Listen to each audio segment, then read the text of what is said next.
de grandes relevâncias.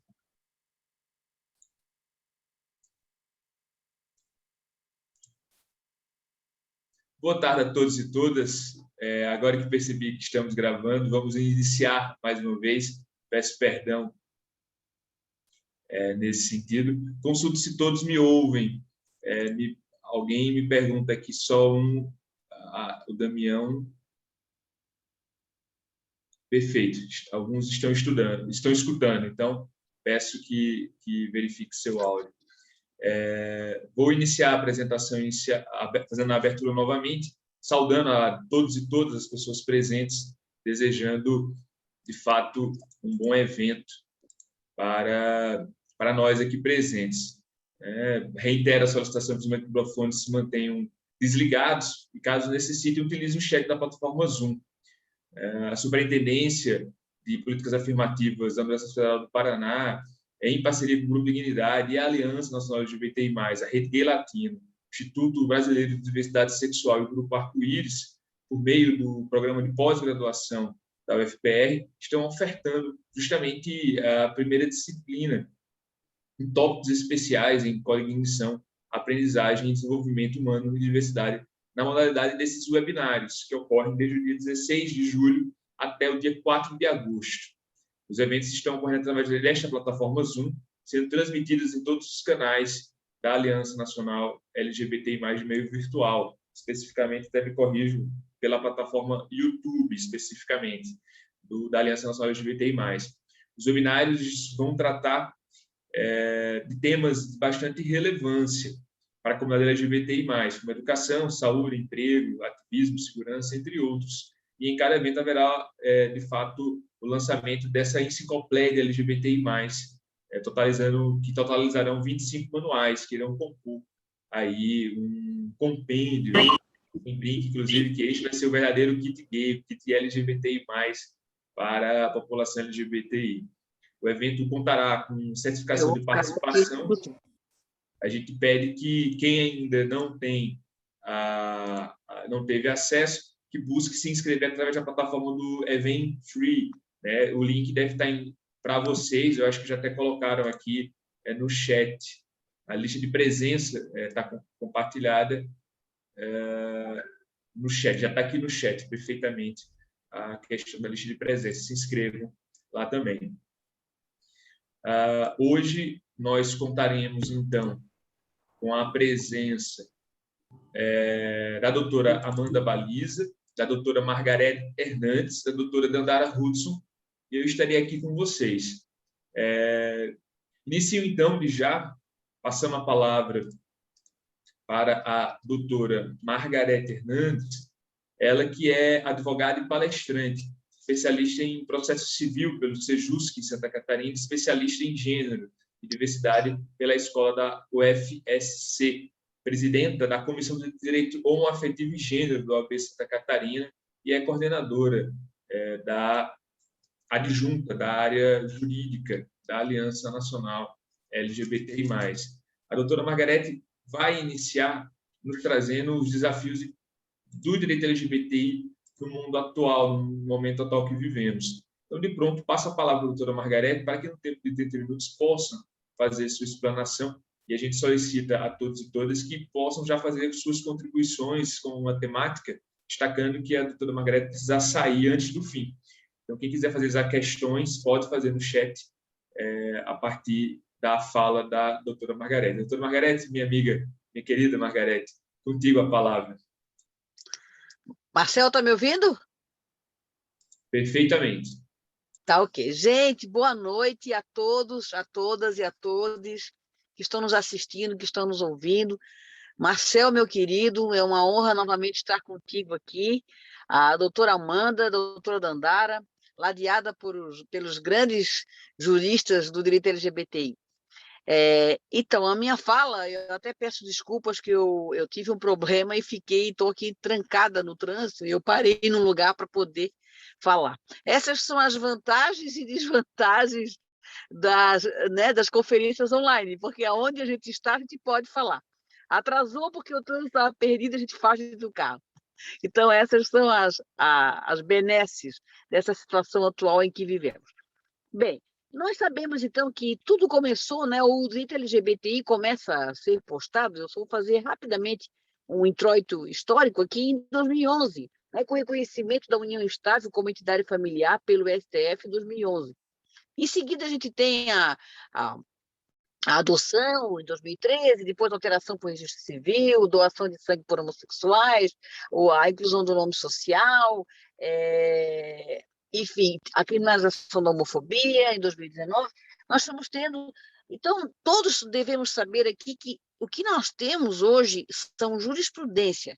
Nós não temos lei nenhuma, né? Nós não temos isso positivado.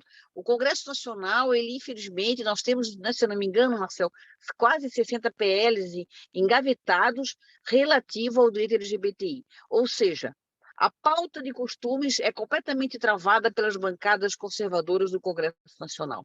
Então, o que nós temos hoje são decisões da Suprema Corte Brasileira, né, do Supremo Tribunal Federal, que vão, então, nos legitimar, né, a desfrutar, né, desses direitos, que é o casamento, que é a adoção, enfim, todos os direitos inerentes ao direito de família e sucessões, que também é relegado aos casamentos heterossexuais. Então, hoje nós temos os direitos de família e de sucessão garantidos por decisões do Poder Judiciário. Nós não temos isso positivado no Código Civil brasileiro, muito menos em alguma lei esparsa federal. Então, nós temos, digamos assim, uma fragilidade na nossa garantia de direitos, né? Nós temos uma insegurança jurídica, ainda mais na atual conjuntura política em que vivemos no Brasil. Todos nós sabemos, isso não é, né, novidade para ninguém, muito menos que o presidente da República é homofóbico, né? Hoje mesmo ele cometeu aí, falando da ivermectina, que mata a bicha, né? Hoje mesmo ele fala, ele ri, ele se diverte, ele acha muito engraçado, né? É muito triste hoje nós LGBTs vivemos nesse país sob a égide dessa presidência, né? Dessa presidência da nossa república, que de nada de república tem nesse momento, mas sim uma ditadura velada, né? Um governo composto na sua maioria, por mais de 6 mil militares, onde existe, eu não digo que existe retrocesso, porque nós não retrocedemos, mas que nós temos um grande freio nas políticas públicas, e inclusive no avanço dos direitos LGBT, nós temos. Né? Nós recebemos um freio grande. O carro vinha numa velocidade boa, alcançando a velocidade. Eu não consegui fazer. Alberto fez também, né? De repente, eu fiz o do esse freio, né? Com a eleição da tarefa. república que tenta, né? Vamos conseguir. Isso aí eu não consegui fazer. Tem microfone aberto, hein? Tem microfone aberto. Gente, tem microfone aberto aí. Eu estou escutando aí. Por gentileza. Então, nós hoje vivemos uma situação de insegurança jurídica. Temos essas decisões do Supremo Tribunal Federal, entretanto, o tempo inteiro, né, o Poder Executivo tenta, né, através da sua influência aí no Congresso Nacional, né, segurar essa pauta, né, segurar essa pauta de costumes relativas aos nossos direitos. Então, nós, nesse governo, com certeza, nós não vamos ter nada disso vai para a pauta para ser votado, nada disso vai para a CCJ, muitas coisas, muitos PLs ainda nem na CCJ chegaram. Inclusive, eu lembro que foi em 2017, eu não lembro exatamente, ou 2018, que eu estive no Senado Federal com a doutora Maria Berenice Dias, o Tony Reis estava lá, e muitos outros amigos do ativismo, entregando a proposta para a PL do Estatuto da Diversidade, que permanece lá, né, que até hoje, então já se passaram 4 anos e ele não caminhou. Então, percebam vocês que estão nos assistindo a dificuldade que a população LGBTI tem de ver o seu direito positivado, o seu direito transformado em lei, né? O seu direito realmente garantido, que ele não possa sentir nenhuma insegurança com relação a ele. Podemos aqui citar, por exemplo, né, hoje, uma homofobia ou uma transfobia que chega na delegacia. Muitas das delegacias, eu acredito que, olha, talvez a maioria das delegacias do país ainda não pratiquem, não cumpram, aliás, desculpe, não cumprem a decisão do STF relativa à criminalização da homotransfobia, que é um crime de racismo, é uma espécie de racismo. Portanto, é uma ação pública incondicionada que o Ministério Público tem que denunciar. Então, a pessoa, né, o homem gay, a mulher lésbica, que vai numa delegacia denunciar uma homofobia, ou uma pessoa trans que vai denunciar uma transfobia na delegacia, seja ela verbal, seja ela física, seja ela até um homicídio, né, que tem como agravante a prática desse assassinato por conta da pessoa sendo que ela é, principalmente atingindo aí as pessoas trans, às vezes não é colocado no crime de homicídio, né? O racismo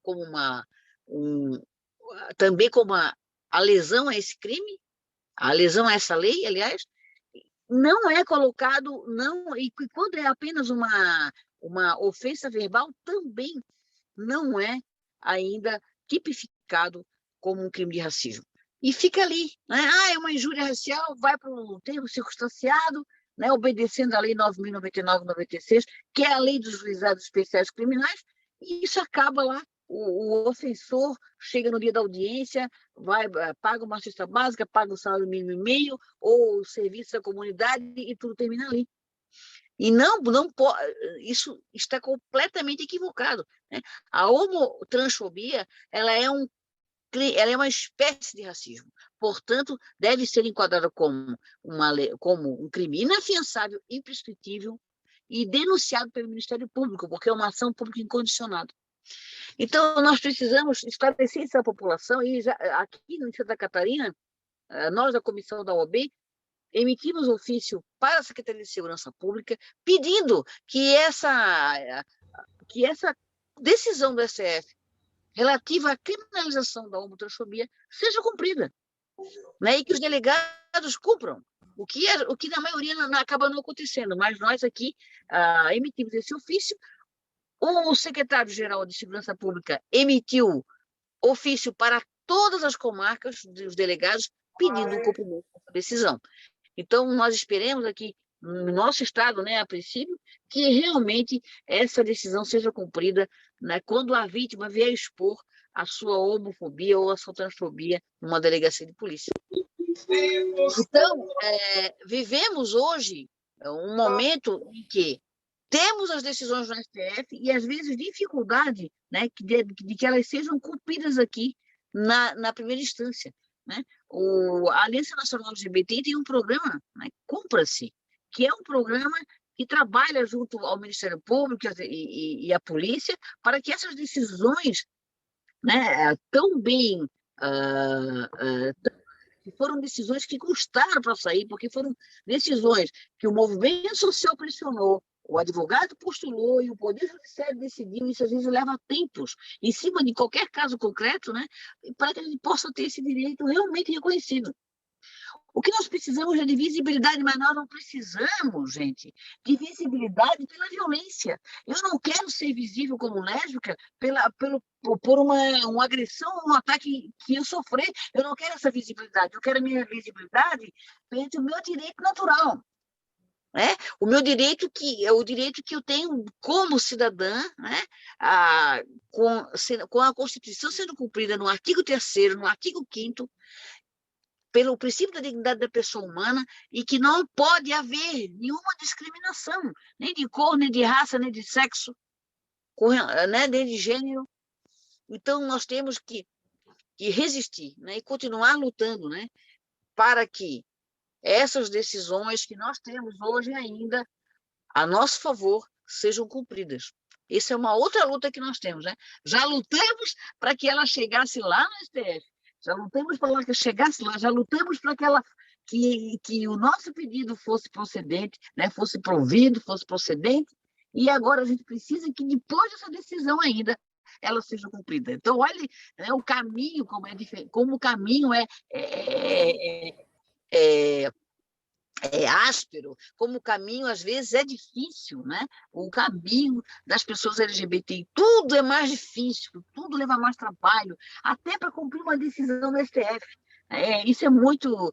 não existe, na verdade, né, uma preocupação do Estado, enquanto município, ou Estado, ou União, de realmente fazer cumprir. Não existe uma preocupação em políticas públicas desse Estado.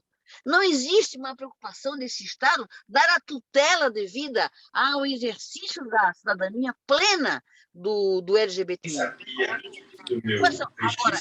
existe a preocupação desse Estado em ingerir no meu direito subjetivo, que é com quem eu quero casar, que é com quem eu quero formar família, então, nisso, eles querem opinar e querem, né, vivem fazendo as críticas, inclusive, nós sabemos, né, o quanto essa decisão do STF é criticada, e a atual conjuntura política nacional fala, né, o próprio presidente, né, eu vou ter um ministro terrivelmente evangélico, e que isso está para acontecer agora, né, ao que se sabe. Já temos um lá que não é terrivelmente evangélico, mas é talvez terrivelmente católico, se não me engano.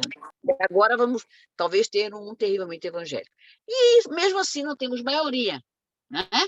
Nós ainda continuamos com o STF, na sua composição, digamos assim, mais progressista com relação a direitos fundamentais. Isso porque o STF é o guardião da Constituição Federal. Então, ele tem por dever fazer cumprir a Constituição. Ele não pode jamais dar uma decisão contra direitos fundamentais, contra a dignidade da pessoa humana, contra a tutela, né? A tutela que o Estado deve exercer com relação a todos, independente de cor, raça, gênero, orientação sexual, seja lá o que for. Então, a nossa luta enquanto ativistas, a nossa luta enquanto advogados, enquanto Aliança Nacional LGBTI, as comissões da OAB, é para que esses direitos sejam cumpridos, para que nós consigamos ter um legislativo progressista. E isso é extremamente importante. Veja bem, nós tivemos aí por exemplo, em 2014, né, o Plano Nacional de Educação foi retirado, né, eu não lembro mais o artigo de cabeça, a discussão de gênero nas escolas. Né? Foi simplesmente, houve alguns municípios que ainda criaram leis municipais vedando a discussão de gênero nas escolas. Ou seja, não se pode falar de gênero, não se pode falar, né, de sexualidade nas escolas com as crianças, com os adolescentes. Isso virou plataforma política da extrema-direita, virou plataforma política a falaciosa ideologia de gênero, né, que não existe. Ela foi uma criação para combater justamente a educação nas escolas com relação, né, a gênero, com relação à sexualidade. Acho que nós precisamos, tudo passa pela educação. Precisamos ter uma educação que as crianças cresçam sabendo que nós temos pessoas de cores diferentes, pessoas de orientações sexuais diferentes, pessoas de gêneros diferentes, né? Então, isso é uma luta constante, porque é na educação que nós vamos coibir a violência. Se nós não lutarmos na educação, a violência, nós continuaremos sendo os campeões, né, de homicídios contra os cidadãos LGBTIs. O que é, assim, esse título nós não queremos, né? Nós queremos um título de que amanhã o Brasil vai ser o país campeão da liberdade, o país campeão daqueles que mais têm políticas públicas com relação à cidadania LGBTI, que qualquer pessoa trans possa ir em qualquer posto de saúde, em qualquer localidade desse país inteiro, e tenha atendimento igualitário, iguais a todos os outros, com respeito, com dignidade, sendo chamada pelo seu nome social, sendo tratada com dignidade, né, sem haver nenhuma interferência que possa ofender a sua dignidade. Então, nós queremos que Queremos que isso esteja presente na educação das crianças, para que as crianças cresçam sem preconceito, para que não haja o bullying. Nós temos uma evasão escolar de pessoas trans em torno de 70% no Brasil inteiro, é uma média que gira, porque o bullying é muito grande com relação a essas crianças, então elas sofrem tanto que não conseguem completar a escola. Afora as famílias que acabam por expulsar as pessoas trans, meninas trans com 15, 14 anos. Então, nós precisamos fazer muita coisa, né? Trabalhar muito, muito, mas para isso nós precisamos de leis, nós precisamos positivar o nosso direito, nós precisamos que esse direito esteja lá amparado numa lei, que ninguém possa descumprir essa lei. E, para isso, precisamos ter um legislativo progressista, um legislativo que tenha representatividade LGBTI de verdade. Então, enquanto nós não mudarmos isso, nós teremos muita dificuldade. Realmente, somente tivermos isso em jurisprudência, nós sofreremos essa insegurança jurídica, né? A todo tempo se vê mais um outro presidente que tem essas ideias, né, de extrema-direita, essas ideias fascistas, essas ideias né, de correr na contramão da história, nós sofreremos de novo uma ameaça aos nossos direitos, porque os nossos direitos atualmente estão sendo ameaçados. Quantas pessoas estão agredindo e matando os LGBTIs porque se sentem legitimados por discursos de ódio, legitimados por preconceito, legitimados por pessoas que dizem que é doença, que precisa curar, que precisa tratar. Enquanto a gente não mudar isso, nós vamos continuar tendo a violência batendo na nossa porta. E uma violência triste demais, né? Uma violência que se agiganta. E agora, na pandemia, que aumentou demais. Então, eu vejo que existe hoje, né, o movimento LGBTI, ele precisa cada vez mais se fortalecer, se unir, lutar, resistir, para que esses direitos continuem avançando, para que a gente avance. Né? Porque, como eu falei, eu não vejo retrocesso, a gente não teve, graças a Deus, mas a gente simplesmente freou, parou e estamos sendo atacados, porque nós somos população vulneráveis, nós não somos minorias nos direitos, porque quantitativamente não. Né? Então, nós precisamos estar visíveis o tempo inteiro, porque eles querem nos apagar. Né? Inclusive, a gente já ouviu do próprio presidente da República, ele quer ser viado que vai ser dentro de casa, de 4 paredes, mas eu não quero que o meu filho veja isso. Agora mesmo aqui em Santa Catarina, eu recebi, hoje é quarta, segunda e terça-feira, acho que domingo, meu telefone não parava de tocar, porque uma escola aqui no interior, numa cidade aqui no interior do estado, o professor resolveu, né, agora no final do mês de junho, em homenagem ao Dia do Orgulho LGBTI, resolveu fazer uma escada, um trabalho com os alunos de ensino médio, né, que estava escrito lésbica, gay, transexual, travestis e heterossexuais. Fez com as cores da diversidade, fazendo diversos trabalhos, um seminário LGBT na escola, uma escola pública. Gente, simplesmente existe um tal de conselho de pastores, que eu nem sei que existia. Esse conselho contactou uma deputada aqui na Assembleia Legislativa de Santa Catarina, que é uma deputada do PSL, extremamente conservadora, que vive, né, esperando isso acontecer. Então, eu não estou conseguindo ler a mensagem. Alguém mandou uma mensagem para mim, mas eu estou no celular, eu não consigo ler. Depois eu até vou ficar devendo para vocês, porque eu tenho que terminar minha fala agora, porque eu tenho uma palestra às 20 horas aqui pertinho. Mas eu fico à disposição para qualquer dúvida. O Marcel informa aí as minhas redes sociais, ou me passa depois as perguntas e eu faço questão de respondê-las.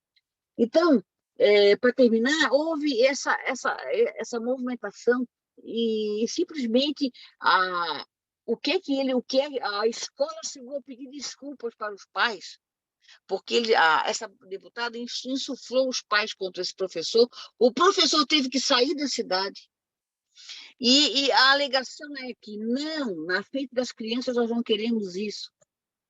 Vejam o absurdo, né? O apagamento das pessoas, das personalidades, o apagamento. Ninguém está nem falando de orientação sexual, o apagamento das pessoas, como se essas pessoas não existissem mesmo. Essa tentativa deles é o tempo inteiro de apagamento. Então, nós precisamos continuar lutando, resistindo, lutar para que nós possamos realmente reverter isso em lei. E eu me despeço aqui, peço desculpas por não poder ficar mais, né? E que nós precisamos criar políticas públicas, isso é importantíssimo, nós temos que ter isso sedimentado, porque com políticas públicas sedimentadas, né, teremos sim, né, chegaremos mais perto daquilo do que nós precisamos. A gente precisa sedimentar essas políticas públicas. Muito obrigada, boa noite, e muito obrigada a todos, a todas e a todos, ao Marcel, e me perdoem aqui por eu não poder ficar mais tempo. Muito obrigada. Nós agradecemos Margarete Fernandes, presidenta da Comissão aí da Diversidade Sexual da OAB Santa Catarina, uma combativa, fazendo um recorte da Margarete.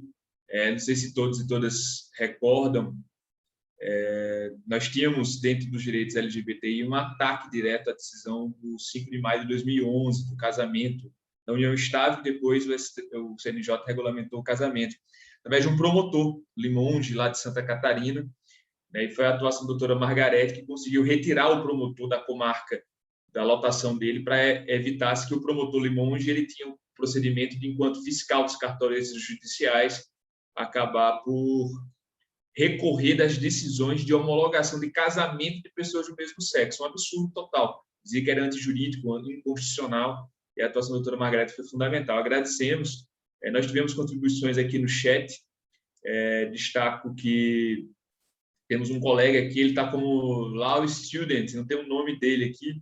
De repente, se ele conseguisse depois, Law Student, pudesse depois só colocar o seu nome aqui no chat, ou mesmo aí no seu nome, seria bastante interessante a gente saber teu nome. Importante argumento trazido também por ti. Agradeço aí a Margarete, que trouxe, de fato, essa fala importante da atual conjuntura e a tentativa dos desmontes dos direitos LGBTIs no Brasil, aqui para nós. Teremos ainda a fala da doutora Margarete e a minha, e provavelmente nós, infelizmente, não poderemos contar com a doutora Dandara Hudson, está com problemas técnicos. Ela que vive no sul do Pará, na cidade de Altamira, está com algumas dificuldades técnicas de acessar aqui. Mas, de pronto, queria passar a palavra com grande satisfação, Amanda, porque, para mim, te conhecer foi, de fato, uma coisa que me surpreendeu bastante, de maneira muito positiva, por tua capacidade técnica de trabalho, né, de observação dos direitos LGBTI, de organização e de execução de maneira tão proeminente da tua atuação do ponto de vista específico da garantia dos direitos LGBTI+. A doutora Amanda Baliza é advogada, a primeira presidenta mulher, primeira pessoa trans presidenta de uma comissão da diversidade sexual e de gênero da OAB Brasil. Ela que preside a Comissão da Diversidade Sexual e de Gênero da OAB Goiás. Atualmente, ela coordena 2 importantes programas nossos da Aliança, que é a Central Nacional de Denúncias e o programa Cumpram-se as Decisões do STF, ambos da Aliança Nacional LGBTI+. A doutora Amanda também é coordenadora da área jurídica da Aliança Nacional LGBTI+, e ela vai poder nos trazer aqui uma fala empolgante. A Amanda ela vai fazer um recorte da construção dos direitos LGBTI+, de maneira muito objetiva, que acredito eu que todos e todas vão gostar bastante, porque ela consegue trazer para nós a construção desde do Brasil colônia até o Brasil atual de hoje, né? E por esse motivo, e ansioso para te ouvir, Amanda, passo de pronto a palavra. Mas antes, só lembraria a todos e todas que temos lista de inscrição aqui no chat, é importante que vocês acessem. Seria legal também que, se vocês eventualmente quiserem colocar no chat de onde são, não sei se todos são aqui de Curitiba, se são do Brasil inteiro, então coloca aqui no chat de onde de onde fala, né? E aí vamos agora escutar a doutora Amanda. Amanda, fica à vontade para usar o tempo que achar necessário aí, nesse limite de 30, 35 minutos. Está contigo a palavra. Obrigada, Marcelo. Obrigada também, Marga. Vocês são sempre muito gentis, muito queridos. Eu vou falar um pouquinho sobre essa evolução histórica dos direitos das pessoas LGBTI+ no Brasil. E eu vou compartilhar aqui um materialzinho que depois eu posso estar compartilhando com quem quiser. Meu nome é Amanda Souto, Amanda Souto Baliza, o Marcelo já me apresentou. Não vou me apresentar de novo, mas vou fazer uma breve autodescrição para que, caso alguém tenha deficiência visual e esteja nos acompanhando, saiba como eu sou. Eu sou uma mulher trans, branca, tenho cabelos pretos ondulados que batem um pouco abaixo dos meus ombros.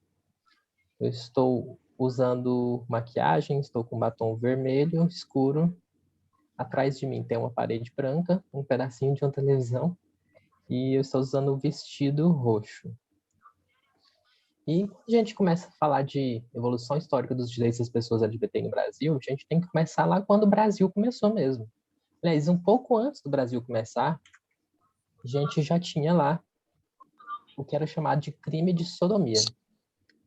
Quando os portugueses chegaram ao Brasil, eles trouxeram consigo muitas coisas. Dentre essas coisas que eles trouxeram foram as suas legislações. As primeiras legislações do Brasil eram chamadas de ordenações do reino. E nessas ordenações do reino, lá no livro 5, eles tratavam de matéria penal. Quando eles tratavam de matéria penal e falavam das pessoas LGBTI+, existia um crime chamado sodomia, que eles também chamavam de pecado nefando. Pecado nefando era um crime que era tão sério que você não devia nem mencionar o nome dele. E eles traziam como pena a pena de morte. E a pena de morte era uma pena de morte na fogueira, como vocês podem observar ali do lado direito desse slide. A pena era a seguinte: toda pessoa, de qualquer qualidade que seja, que pecado de sodomia por qualquer maneira cometer, seja queimado e feito pelo fogo pó, para que nunca de seu corpo ou sepultura possa haver memória. Então, veja bem, naquela época, tem alguém com o microfone aberto. Naquela época, Inaldo está com o microfone aberto. Naquela época, eles já queriam exterminar a memória.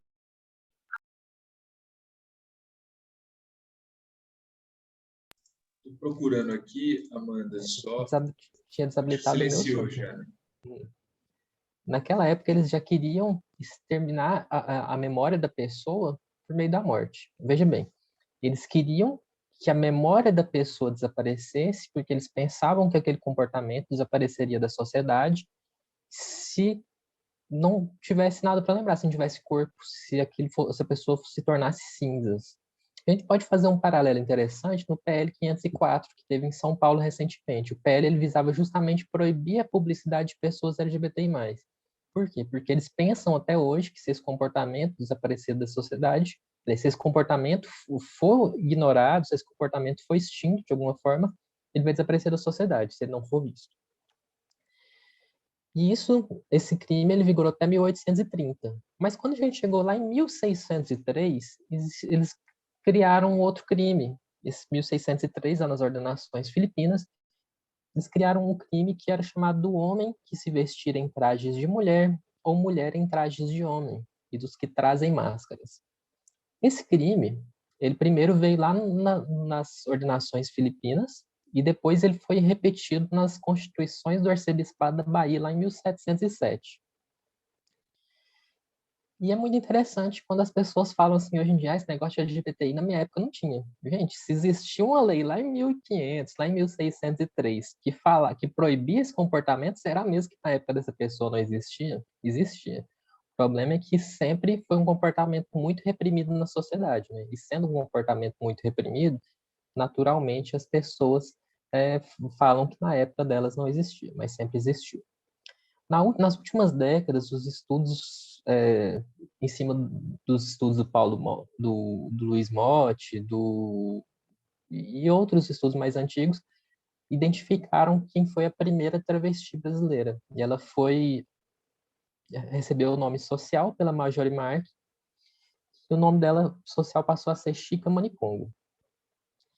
E um trecho do julgamento da Chica naquela época era o seguinte, aqui do lado direito, como vocês podem observar: afirmou ter ouvido dizerem na cidade, e foi fama entre os negros, que Francisco era somitigo. Francisco era o nome de registro da Chica, né? E depois de ouvir essa fama, viu ele denunciante ao dito negro trazer um pano cingido, assim como no Congo trazem os somitigos pacientes. E depois viu nessa cidade 2 ou 3 vezes com o dito pano cingido e o repreendeu novamente. E agora, vestido em trajes de homem, e quando repreendeu, não estava outrem presentes. Olha só, repara aqui nesse texto. Quando eles falam de pano cingido, era uma vestimenta que era tipo uma roupa vista como feminina. Então, repreendeu aquela pessoa escravizada que estava usando aquela roupa. Quando eles falam de somitigos, são as pessoas homens que faziam sexo com outros homens. Quando eles falam de somitigos, pacientes, eram aqueles somitigos que hoje em dia seriam chamados de passivos, né? Os somitigos, eles eram os homens negros escravizados que tinham relações sexuais com os outros homens. E quando eles eram chamados de pacientes, eram os passivos. Então, a Chica Manicongo, ela era vista como uma somitiga paciente e foi julgada por isso. Mas um detalhe muito interessante é do capitão Cardonega, que ele foi um historiador e ele fez muitos relatos sobre esses julgamentos naquela época. E quando foi falar dessas pessoas que usavam esse pano cingido, repara bem como ele descrevia essas pessoas. Andam sempre de barba raspada, que parecem capões, vestindo como mulheres. Então isso, lá em 1603, naquela época já existia, não é um comportamento novo, como muita gente gosta de falar. E aí a gente avança um pouquinho no tempo, né? Lá em 1830, começa a vigorar o Código Criminal do Império, isso logo depois da Constituição, né, do Império. E nesse Código Criminal do Império não trouxe o crime de sodomia e nem esse crime que punia pessoas com trajes que eram vistos de outro gênero, né? Isso já foi um grande avanço, por assim dizer. Mas a gente sabe que a sociedade sempre criminalizou, mesmo sem ser crime. Mas só de não estar positivado na lei já foi um grande avanço. E aí, quando a gente... Só voltando àquela questão do crime, lá tem um detalhe interessante também. Nesse crime aqui das roupas vistas socialmente como de outro gênero, a pena era o açoite e o exílio. Então, veja bem, um outro paralelo que é possível ser feito hoje. Naquela época, pessoas trans elas eram submetidas ao exílio. Hoje, nós temos um deputado federal que foi obrigado a fugir, um deputado federal gay que foi obrigado a fugir do país em razão de ameaças, e nós temos também uma vereadora trans que foi obrigada a fugir do país em razão de ameaças. Então, naquela época, existia pena de exílio, hoje mesmo se existia esse crime, existe uma pena de exílio para essas pessoas. Então, é uma questão muito séria, né? E aí a gente avança bastante no tempo, a gente chega lá em 1990. 1990, a Organização Mundial da Saúde ela retirou da lista de doenças a questão da homossexualidade. Só que o Brasil, no papel, ele é às vezes mais progressista que o resto do mundo, né? E o Brasil ele fez essa retirada da lista em 1985. A gente avança mais um pouquinho no tempo, vai lá para 1999.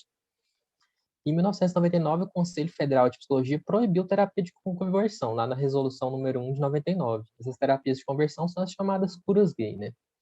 Posteriormente, essa resolução do Conselho Federal de Psicologia foi questionada e um juiz liberou terapia de conversão por um tempo e o STF bateu o martelo proibindo em 2019 com a reclamação 31.818. A gente avança mais um pouquinho no tempo. E lá em 2006, a doutora Maria Berenice Dias ela fez um estudo e levantou 37 direitos que a comunidade LGBTI não tinha em relação à comunidade cis-hétero. E nesse estudo ele foi publicado na revista Super Interessante, e desde então a gente conseguiu esses direitos, mas eu vou falar disso no decorrer da fala. Quando a gente chegou lá em 2008, foi uma das grandes conquistas da comunidade trans, né? O processo transexualizador do SUS ele foi instaurado por meio da portaria 1703 do Ministério da Saúde, e ele foi regulamentado e ampliado posteriormente pela portaria 2083 de 2013. E aí a gente começa a série de conquistas que a gente teve no STF, que foi a primeira grande conquista no STF, foi a questão da união estável com pessoas do mesmo gênero, né? Em 2011, na ADI 4277, na DPF 132, o STF ele declarou que era possível a união estável homoafetiva. E, nesse sentido, os casais em união estável eles teriam os mesmos direitos de um casal heterossexual. 2 anos depois, lá em 2013, a Resolução 175 de 2013 do CNJ estabeleceu que os cartórios não poderiam recusar a união estável ou casamento de pessoas LGBTI do mesmo gênero. Inclusive, hoje existe um projeto de lei querendo... Não, projeto de lei não. Existe uma ação no STF questionando essa resolução do CNJ. Em 2013, o Conselho Federal de Medicina possibilitou a reprodução assistida por casais LGBTI também, e inclusive ele possibilitou a gestação de substituição, também chamada barriga solidária, e determinou algumas regras, né? Tem que ter uma questão de parentesco em até 4º grau e idade até de 50 anos. Em 2015, o STF, na DPF 291, ele declarou que os termos pederastia e homossexual não foram recepcionados pela Constituição no artigo 235 do Código Penal Militar.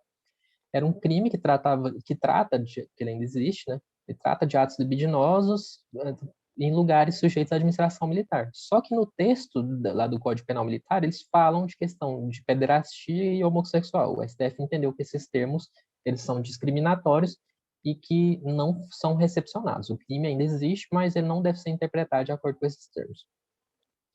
Em 2015, veio a possibilidade de adoção por pessoas LGBTI+, no recurso extraordinário 846-102.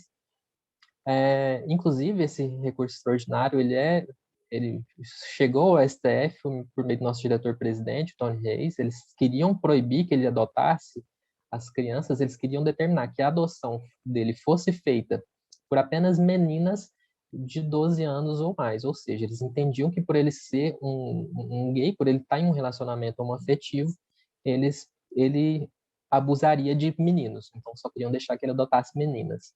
Chegou no STF, o STF reconheceu que casais LGBTI poderiam adotar, pessoas LGBTI poderiam adotar. A gente avança um pouco mais no tempo, e a gente vai lá para 2016. 2016 foi uma conquista um pouco diferente. A gente conseguiu a possibilidade de uso do nome social por meio de um decreto do Executivo, o decreto 8.727 de 2016. Ele foi sancionado pela presidenta Dilma, e esse decreto ele traz tanto a definição da identidade de gênero, como as regras do uso do nome social na administração pública federal, direta ou indireta. Em 2016, a gente começou a observar decisões pelo país todo de aplicação da Lei Maria da Penha para mulheres trans. Ainda não existe uma decisão no STF que determinou isso, mas a jurisprudência hoje em dia amplamente aceita a aplicação de Lei Maria da Penha para mulheres trans. Existe um projeto de lei no Senado que quer incluir expressamente a questão da mulher trans na Lei Maria da Penha, mas ainda não avança, né? Recentemente, o Tribunal de Justiça do Estado de São Paulo foi contra esse entendimento, que é um retrocesso gigantesco, mas isso aí já está sendo questionado nas instâncias superiores também. Em 2018, nós tivemos um outro grande avanço na Organização Mundial da Saúde, que foi a retirada da transexualidade do rol de doenças mentais. A transexualidade ela foi movida para condições relacionadas à sexualidade, sob o nome de incongruência de gênero, porque ela, apesar de não ser uma doença, ela requer, por vezes, assistência médica. Um outro exemplo que a gente pode ver desse tipo de CID, transexualidade ela tem um CID, mas não é doença. Da mesma forma, a gravidez tem um CID, mas também não é doença. Então, é mais ou menos nesse sentido que foi a mudança da Organização Mundial da Saúde. A gente avança mais um pouquinho no tempo, a gente vai para a retificação do registro civil, uma outra grande conquista que veio no STF e também no CNJ. O STF, ele, por meio da ADI 4275, do recurso extraordinário 670.422, ele declarou que as pessoas trans podem sim modificar seu registro civil em cartório. Isso foi regulamentado posteriormente pelo provimento 73 de 2018 e hoje é possível que essa alteração seja feita em cartório, sem qualquer laudo, sem qualquer cirurgia, etc., o que era muitas vezes exigido antigamente, né? A gente entrava com as ações na justiça e os juízes exigiam laudos, exigiam cirurgia, exigiam um monte de coisa que hoje em dia é proibido ter tais exigências. Inclusive, a Romênia, em janeiro desse ano, foi condenada na Corte Europeia de Direitos Humanos justamente por exigir de homens trans que eles fizessem a cirurgia para retificar o registro civil. Então, nesse ponto aí, o Brasil até que está um pouco avançado. Ainda, já em 2019, no dia 10 de junho, fez aniversário recentemente, a OAB editou a súmula 11, que proíbe o ingresso de pessoas com histórico de violência e por LGBTfobia nos quadros da instituição por idoneidade moral, ou seja, as pessoas que cometeram violência contra pessoas LGBTI, elas não têm idoneidade para se tornarem advogados, portanto, não podem se inscrever nos quadros da ordem. A gente avança mais um pouco. Em 2019 veio a questão da ADO 26, né, mandado de injunção 4733, que é uma decisão extremamente famosa. Nessa decisão, o STF entendeu que os termos raça e racismo, eles possuem caráter político-social, eles não possuem caráter biológico. Então, nesse sentido, grupos vulneráveis que são discriminados por grupos dominantes, eles estão sujeitos à proteção da Lei 7.716, que é a Lei de Racismo. Ainda em 2019, o Conselho Federal de Medicina ele estabeleceu novas regras para a terapia hormonal de pessoas trans, por meio da Resolução 2265, e ele permitiu que bloqueadores hormonais sejam aplicados em adolescentes a partir do início da puberdade, não estabelece uma idade mínima, terapia hormonal a partir dos 16 e cirurgias a partir dos 18. A gente avança mais um pouco, a gente vai para 2020. Em 2020 a gente conseguiu uma conquista que a gente estava brigando há muito tempo, por meio da DI 5543, que foi o julgamento do STF que entendeu que a proibição de doação de sangue era discriminatória. E, nesse sentido, o STF entendeu que aquela proibição lá da Anvisa devia ser revogada. A Anvisa bateu o pé, demorou uns 3 meses para revogar, mas revogou. A redação que existia naquela época era a seguinte: que indivíduos do sexo masculino que tiveram relações sexuais com outros indivíduos do mesmo sexo e outras parceiras sexuais destes estariam proibidas de doar sangue. Como vocês podem ver aqui, era uma proibição que falava assim, mais expressamente de homens gays, homens bissexuais que têm relação com outros homens, ou pessoas que têm relações com esses homens. Mas muitas vezes, outras pessoas LGBTI+, elas eram proibidas de doar sangue por simplesmente preconceito, já que não existia nenhuma vedação legal. Eu mesmo não me relaciono com homens e já fui proibida de doar sangue porque eles falavam que eles inventavam outras desculpas, falavam assim que quem toma hormônio não pode doar sangue, sendo que eu já doei sangue inúmeras vezes em outros bancos de sangue que nunca alegaram isso. Então existia uma discriminação velada. Velada não, bem expressa, né?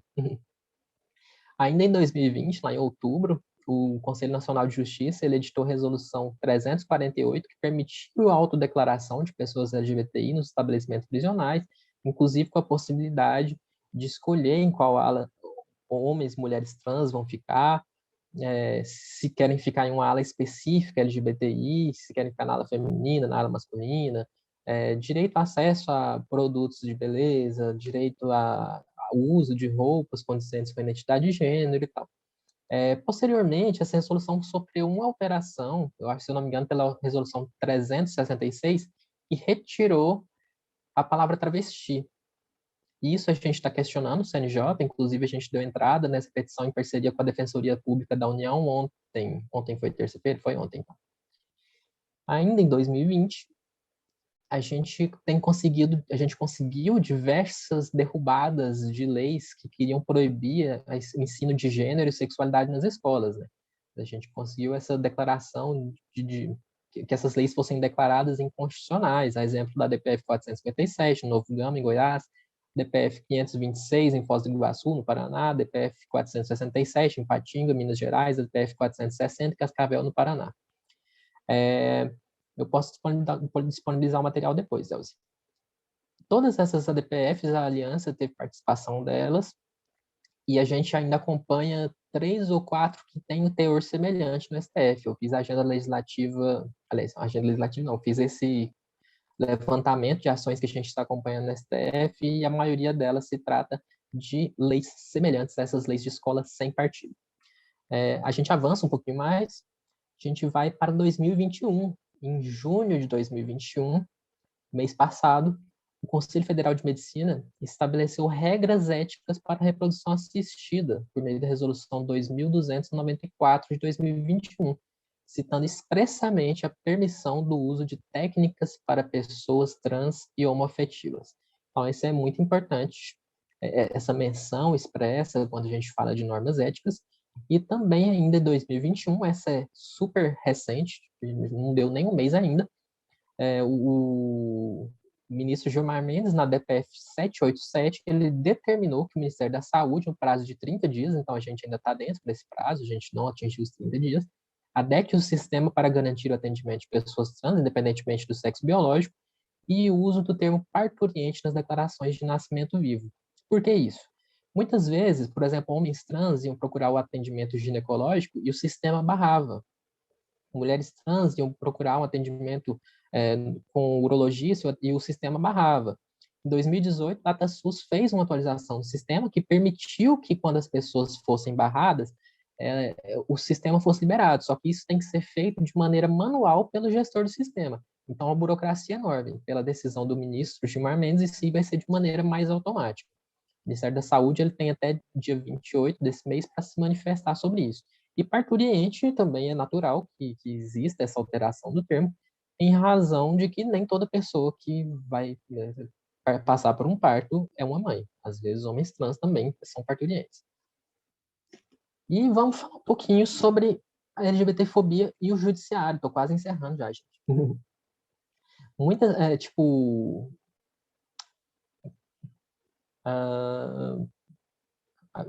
minha tela sumiu aqui. Então, apareceu de novo. Quando a gente fala de LGBTfobia, a gente tem conseguido muitas conquistas na esfera civil. E muitas vezes a questão do banheiro, por exemplo, gera condenações à empresa, né? E eu trouxe aqui um estudo de caso, eu retirei o nome das pessoas, retirei o nome das testemunhas, retirei o nome do processo para não expor. Mas é o seguinte, veja só, esse aqui foi um caso de uma empresa no interior de Goiás que foi condenada porque não permitia que as funcionárias trans usassem o banheiro e o vestiário feminino. Olha só o depoimento da testemunha nesse processo. Olha só o que essas funcionárias trans passavam. Vou ler aqui no computador que está mais fácil, que a letra está pequena no celular.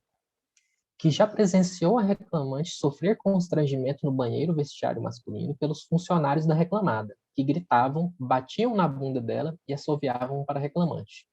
Que já viu outras transexuais sofrerem o mesmo tipo de constrangimento que a reclamante. Que os líderes e coordenadores passavam no banheiro para ver se tinha alguém deitado no chão e presenciaram a reclamante ser constrangida e não falaram nada.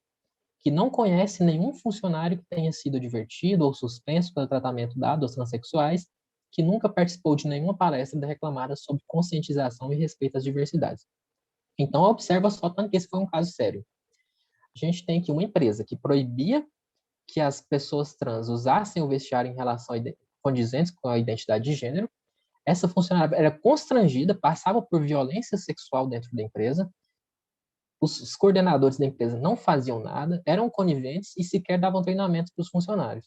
Olha só, que é uma situação absurda. Toda vez que eu vejo alguém falando de banheiro, eu tenho vontade de mostrar esse depoimento aqui, porque eu gosto de perguntar, é isso aqui que você quer que eu passe? Você quer que eu passe por uma situação dessa? Que não tem lógica. Isso aqui é uma questão absurda. Hoje existe uma ação na STF para tratar desse assunto, o Marcel pode falar dela, porque ele vai falar das questões futuras, né, mas ainda não foi julgado. E quando a gente fala da questão da decisão da ADO 26, hoje, a gente completou 2 anos dela mês passado, dia 13 de junho. Mas mesmo após 2 anos, nós só tivemos uma condenação no Brasil inteiro por LGBTfobia na esfera criminal. Foi o caso daquele segurança do shopping que expulsou a mulher trans lá em 2019. E 2019, 2020, eu nem lembro mais. E ele foi condenado a 1 ano e 6 meses de prisão, além do pagamento de 10 salários mínimos. Então, isso demonstra que as decisões do STF não estão sendo cumpridas. E a gente tem um programa Cumpra as decisões do STF, que em outra oportunidade eu posso falar mais sobre ele. Mas é isso. Eu acho que esse é o último slide. Vamos ver. É isso. Agradeço pela oportunidade de estar aqui falando para vocês. Meus contatos são esses. Estou à disposição. Eu também tenho um outro compromisso agora. Eu vou ter que sair. Mas qualquer pergunta, qualquer dúvida que vocês tiverem, vocês podem tanto entrar em contato aí pelo e-mail ou pelo Instagram, pelo WhatsApp também. Tem um monte de gente que tem meu WhatsApp aí. E é isso. Obrigada. Amanda, agradeço. As pessoas aqui estão adorando a tua fala, estão pedindo esse teu slide. Não sei depois se você pode, até coloca no chat aqui teu WhatsApp, Amanda, que aí as pessoas podem, tá bem distribuído já teu WhatsApp, mas coloca no chat que as pessoas ficam bem à vontade para entrar em contato contigo e poderem manter. Mandei aqui meu WhatsApp. Opa, ixi, eu acho que eu mandei direto aqui pro Lucas. Peraí. Como é que eu falo? 29814. Tá pronto. Maravilha, mandei aqui no maravilha. chat. E é isso, gente. Obrigada. Qualquer coisa vocês podem mandar aí. Eu estou à disposição. E o material eu vou mandar nos grupos lá. E aí quem quiser pode usar. O material está atualizadinho até a decisão do mês passado, do Gilmar Mendes. Eu acho que não teve nenhuma outra decisão depois dessa. Mas se tiver alguma coisa que eu fiquei devendo, vocês me falam que eu atualizo. Tchau, tchau. Agradeço, Amanda Baliza, uma querida colega aí que tive o prazer de conhecer e a gente vem construindo aí muita coisa legal. A Amanda acabou não falando, mas ela hoje é uma grande e importante articuladora da Aliança Nacional no processo da litigância estratégica, né? Justamente no espaço de que, quando o diálogo não resolve, é justamente o processo. É justamente o processo que nós precisamos correr atrás para, enfim, criminalizar os LGBTI-fóbicos. Pois bem, agradeço a Amanda. A partir de agora, vocês ficarão comigo, Marcel Jerônimo. É um grande desafio estar aqui com vocês nessa noite aqui em Curitiba fria. Agora faz 14 graus, mas hoje de manhã fez 2 graus e um frio desgraçado para esse paraibano residente aqui em Curitiba, que passa um frio desgraçado aqui nesse sentido. Mas vamos falar do que aquece nossos corações, né? Reitero aqui especificamente um convite a vocês que possam interagir aqui no chat, né? Falem de onde são, o que é que fazem da vida, enquanto a gente passa justamente para esse momento final da minha fala, que quero justamente tratar o aspecto de futuro e perspectivas interseccionais dos direitos LGBTI no país. Eu sou um cara muito empolgado com essa temática. Para quem aqui não me conhece, me apresento então, sou Marcel Jerônimo, sou advogado desde 2008 pelos direitos humanos da população, os direitos humanos como um todo. Sou graduado pela Universidade Estadual da Paraíba, né? Sou de Campina Grande, na Paraíba, estou residente aqui em Curitiba, migrei para cá no ano de 2015.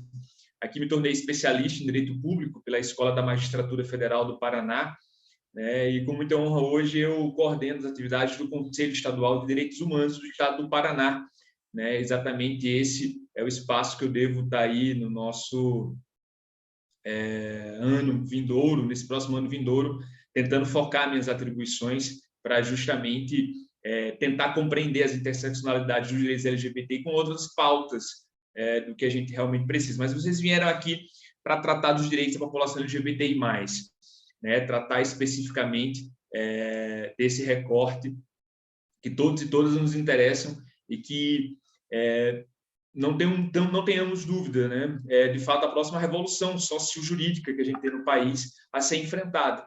E, sem sombra de dúvidas, são com pessoas interessadas como vocês que a gente vai conseguir fazer, de fato, essa construção dessa revolução social, política, jurídica, para que, de fato, nenhuma de nós sejam assassinadas apenas pela mera existência de corpos na sociedade, né? Nenhum preconceito ocorra, né? E que, de fato, a gente possa eliminar qualquer forma de discriminação, assim como afirma a nossa Constituição Federal.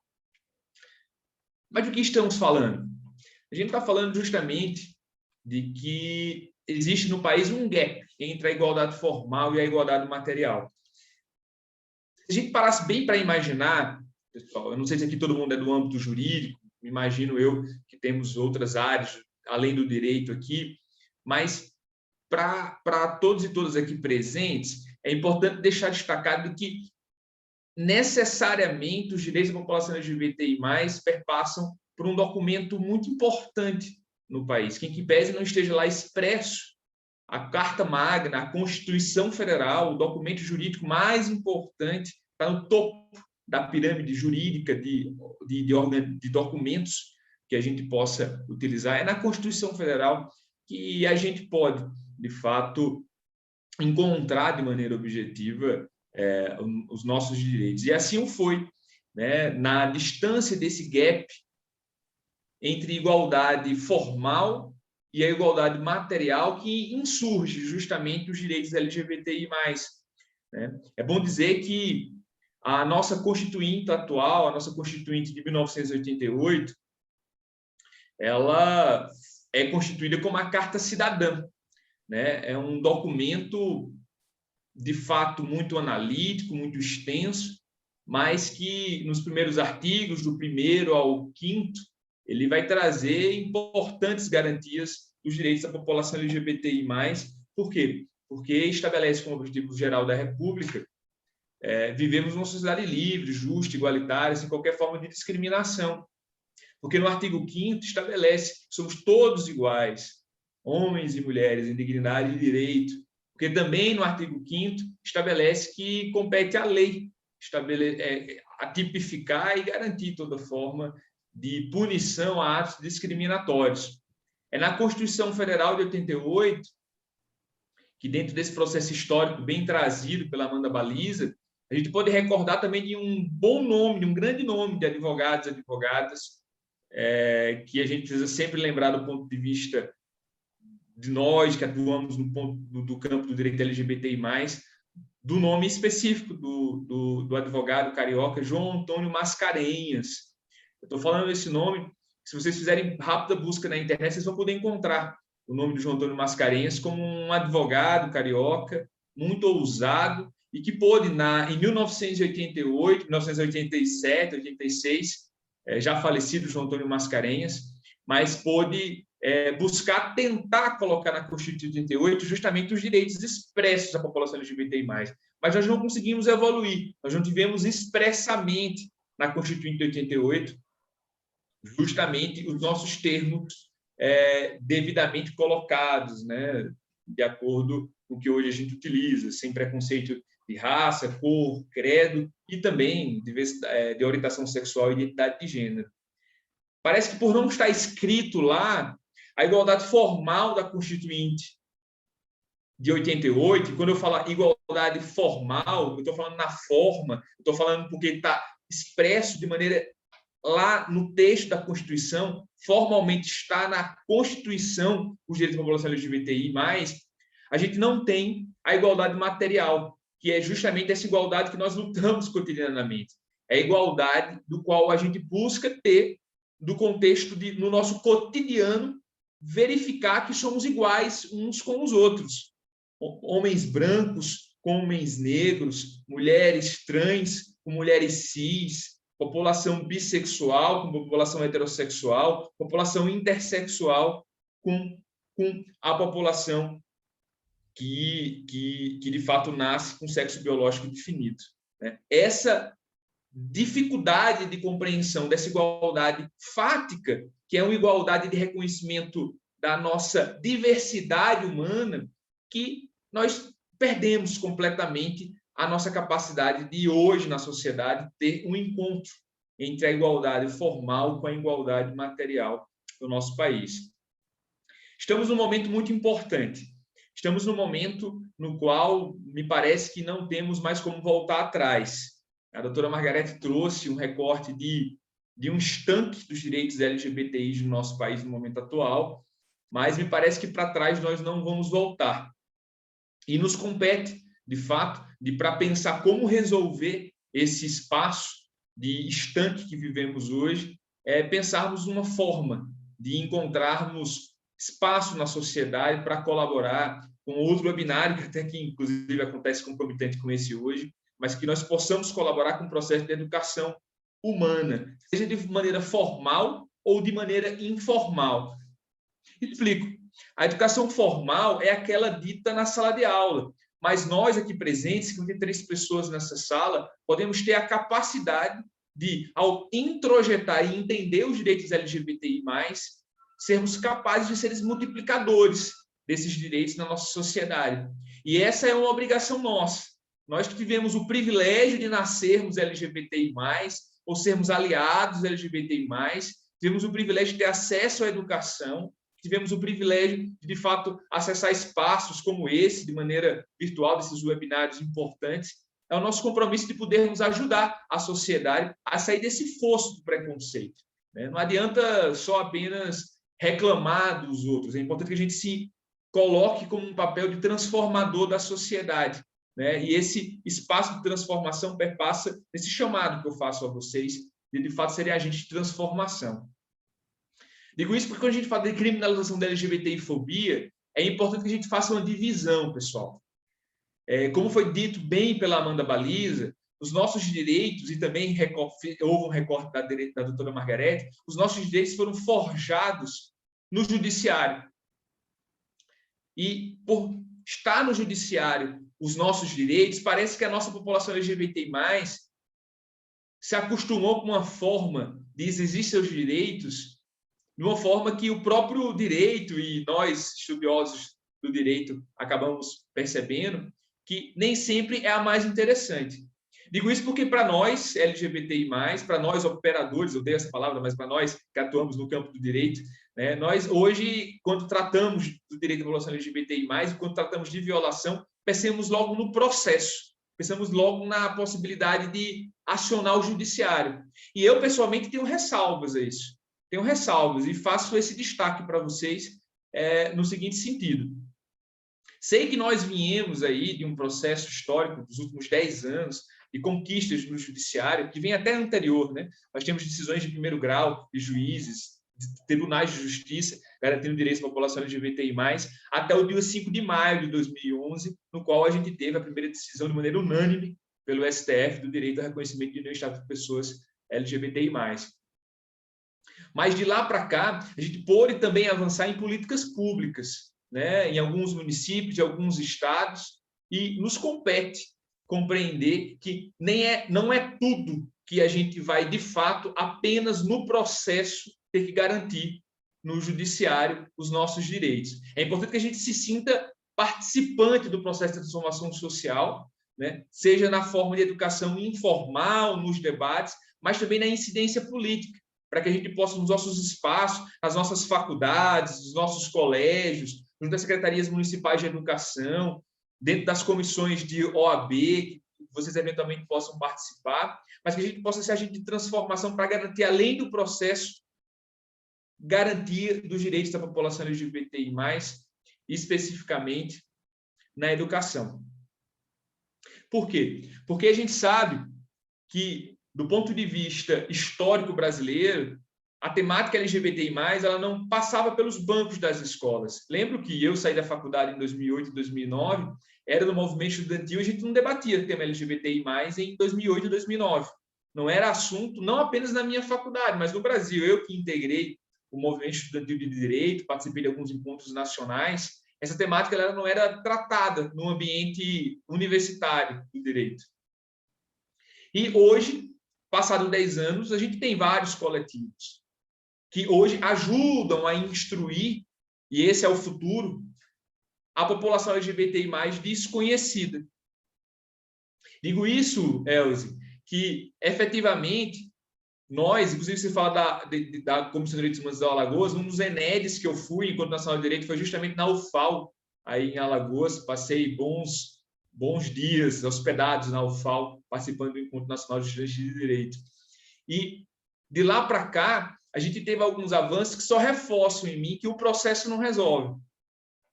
Se hoje a gente for processar todos os atos LGBTI-fóbicos, não há judiciário para que possa abarcar. Não há judiciário que possa resolver o tanto de desinformação e tanto de preconceito que a gente tem na nossa sociedade. E digo mais, se a gente for observar o nosso retrato social atualmente, a gente pode dividir pelo menos de 30% a 40% da nossa população que entende a nossa pauta, que não se equivoca nas expressões. Ou quando se equivoca é um deslize pequeno, não é nem ofensivo, é apenas um erro de terminologia. Mas a gente tem outros 30% desse retrato social de pessoas que são ignorantes, são pessoas que necessariamente não têm má fé. Necessariamente, falo isso, não têm má fé, mas são desconhecedoras dos direitos LGBTI+, da possibilidade de a gente poder avançar na nossa pauta. E me parece que é o nosso desafio, nessa parcela da população, ainda ter paciência. Porque pessoas morrem, LGBTIs morrem, as nossas manas trans morrem, mas ainda com essa população, eu digo, é importante termos paciência. E ainda com essa parcela da população, termos capacidade de identificar e tentarmos ser pedagógicos. Isso é importante. Retrato dessa sociedade de 40% de entendidos que compreendem, 30% de ignorantes que precisamos ser didáticos, sobram aí uma parcela da população que digo para vocês. Estas são atuantes da má-fé pura. E para essas é importante que a gente, de fato, atue com litigância estratégica, e só para essas, de fato, emitamos aí notas de repúdio, recomendações, notícias, crimes e outros fatos necessários junto ao judiciário.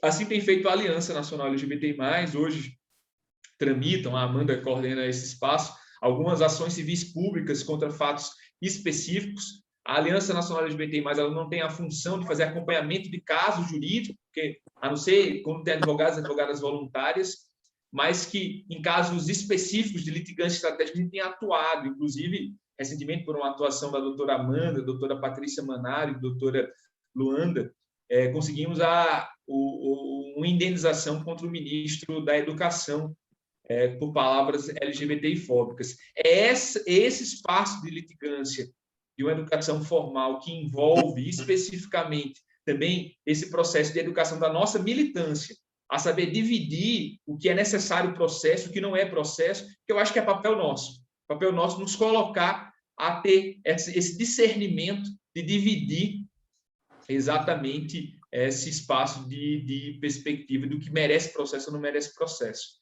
Eu estou vendo algumas perguntas aqui no chat. Ao final, eu faço um repasse total e eu queria, tendo tempo ainda até de abrir até às 9 horas, o microfone para quem quiser fazer alguma pergunta direta, possa fazer aqui conosco, aqui ainda presente. Mas, pois bem, é importante dizer que estamos num cenário muito otimista dos direitos LGBTI+. E digo isso por observar o passado.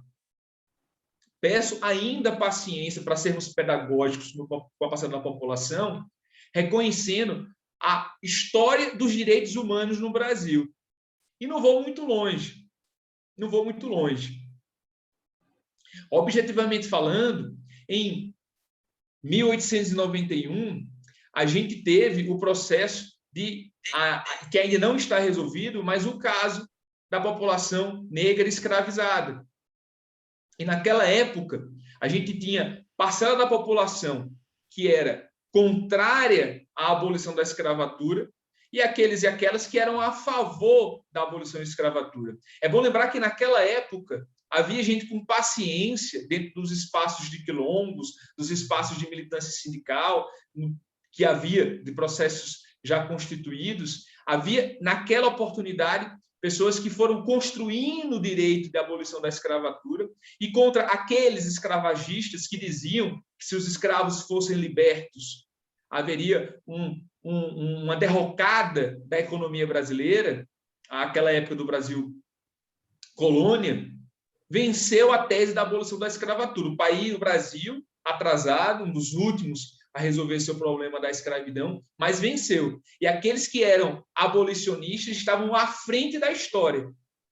Obviamente que a gente sabe que a democracia racial não existe, que a gente sabe, objetivamente falando, que ainda há escravidão no país, que ainda há preconceito, há racismo, mas socialmente falando, nós pulamos uma fogueira e, de fato, a gente conseguiu um estamento social que afirma categoricamente que negros não podem ser subalternizados na sociedade, porque todos somos iguais, independentemente de cor, raça ou qualquer outra forma de discriminação.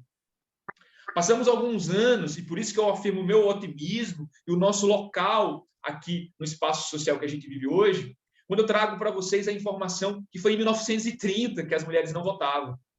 Havia umas sufragistas, aquelas pessoas que defendiam o direito do sufrágio universal.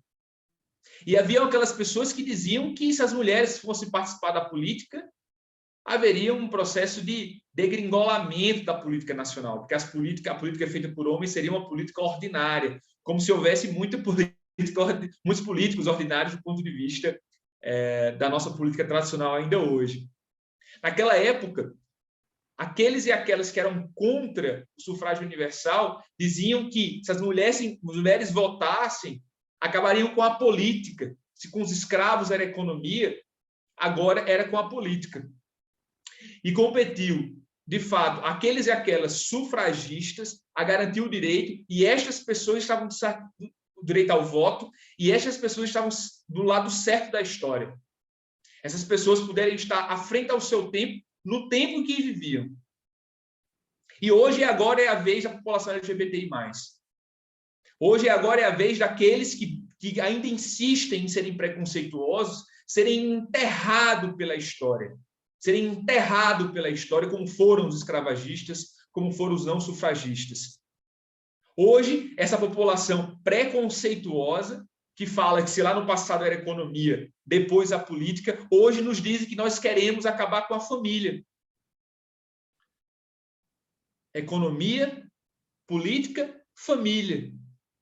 Querem induzir que nós queremos não constituir as nossas famílias, mas sim destruir a tal da família tradicional, como se houvesse uma família tradicional, como se a família tradicional não fosse aquela que espanca as mulheres, que abusa, em alguns casos, do seu poder social, para, com machismo e patriarcado, de fato, destruir um seio familiar que não é tão correto como se espera que seja pintado. Ou como, por exemplo, a gente pode dizer de um casamento de pessoas que defendem a família tradicional, que defendem todas, que têm 4, 5 famílias no decorrer da sua vida, né? Várias famílias constituídas. Mas nós queremos, se quisermos, ter várias famílias, termos uma família, sermos homem gay, mulher travesti, mulher lésbica, pessoa bissexual, pessoa intersexual, adotar uma criança, nós queremos casar, queremos ter poliamor, várias relações, queremos ter várias relações, nós não queremos destruir a família, nós queremos apenas garantir os nossos direitos, né? E com esse olhar para trás que eu digo para vocês, ainda vale ser pedagógico, ainda vale, no ponto de vista da garantia dos direitos, acreditar e articular espaços de defesa de direitos. Digo isso porque a gente tem visto, especificamente, avanços, desde lá na Paraíba, né, no meu estado de nascença, onde eu vivi 28 anos de minha vida, até aqui no estado do Paraná, em alguns municípios. Faço um recorte, por exemplo, do município de Foz do Iguaçu, quando, em 2002, tivemos uma lei que foi aprovada no município de Foz do Iguaçu de criminalização administrativa de atos de LGBTI-fobia. De 2002 até 2008, 2018, essa lei nunca foi regulamentada. Em 2018, a lei é regulamentada pelo prefeito. Depois a gente tem uma Câmara de Vereadores que revoga a lei do prefeito de 2002, e depois um Tribunal de Justiça que revoga a lei revogatória e adota o chamado efeito repristinatório e traz justamente a lei de 2002 para a execução. São esses cenários de tecido social que a gente percebe em ebulição, de câmaras de vereadores que algumas aprovam legislações a favor da população LGBTI+, outras não aprovam, mas é papel nosso, de fato, fazer essa articulação para garantir o nosso direito LGBTI+.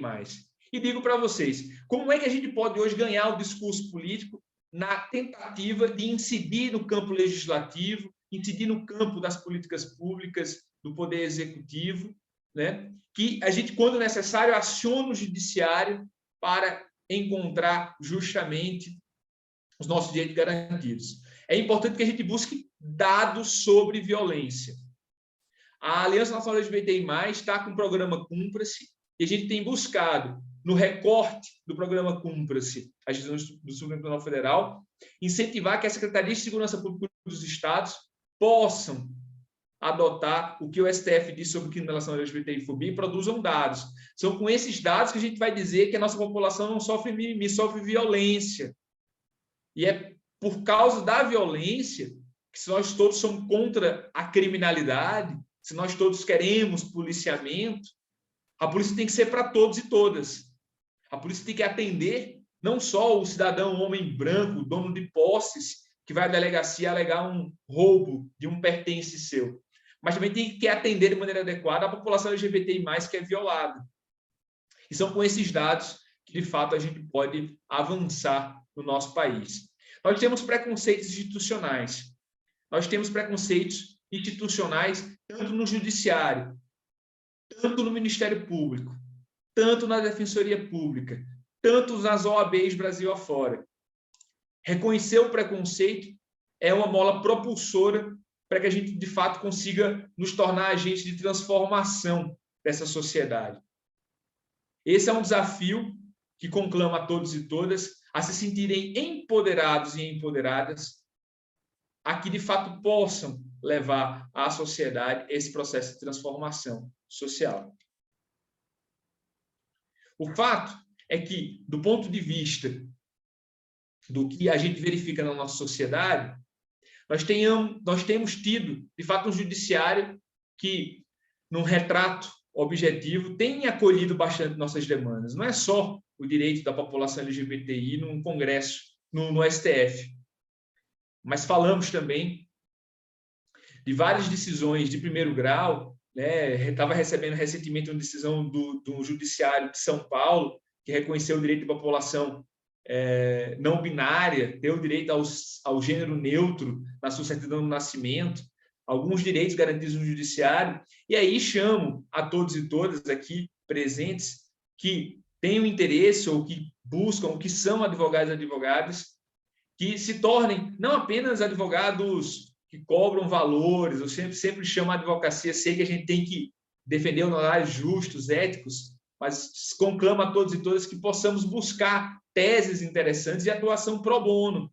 também regulamentado pela OAB, para que a gente possa abrir no judiciário teses inovadoras do ponto de vista de várias decisões do STF que nos exigem ainda a execução, mas também temas que nós vemos cotidianamente, como esse que eu coloquei, do direito da população LGBTI+. Um tema muito interessante a ser ainda exercido é o direito previdenciário da população transgênero, né? Se há uma diferença de idade de homem para mulher, quando faz a transição, o reconhecimento desse gênero, né, ser adotado para fins previdenciários, o direito ao gênero neutro, né, e outros direitos, por exemplo, a planos de saúde cobrirem despesas médicas da população que necessita de cirurgias, seja transgenitalizadoras ou cirurgias secundárias, e há muito espaço em diversas áreas do direito que a gente pode ser chamado e chamada a não apenas produzir academicamente, mas exercer as nossas atuações jurídicas no cotidiano, as nossas práticas, para nós que somos mais da área jurídica.